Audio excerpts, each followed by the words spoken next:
In today's video, we're talking about the modality principle. The modality principle is associated with the goal of managing essential processing so that learners can better select the appropriate information being shared. The modality principle states that it is better to present words as audio narration rather than as on-screen text.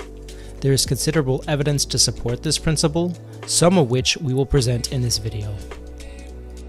You should look to implement the modality principle when presenting multimedia content to your students.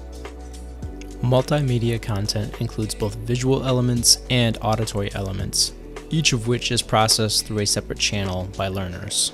Elements of a presentation that are processed through the visual cortex include on-screen words and on-screen images, animations, or videos. Conversely, elements of a presentation that are processed through the auditory cortex include spoken words. Essentially, by adhering to the modality principle, you present information to learners through both a visual and auditory channel rather than just a visual channel alone.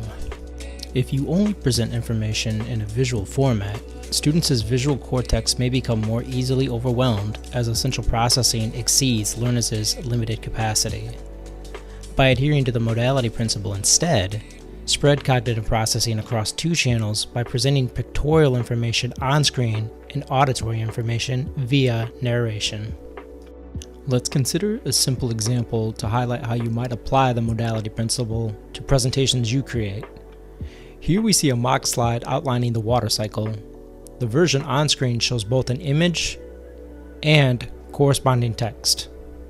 As we know, the modality principle suggests that when a presentation includes visuals, any corresponding words should be narrated as opposed to appearing on the screen with the image. By removing words from the screen, you can also present your visuals on a larger scale. The modality principle doesn't mean you need to remove all words from your slides. Remember, there are other learning principles we can apply to improve our presentation, such as the spatial contiguity principle. By sharing a few words or phrases close to the corresponding elements of an image, you can help students make those connections between the visuals and the corresponding concepts. In reality, you may struggle to remove all text from your slides.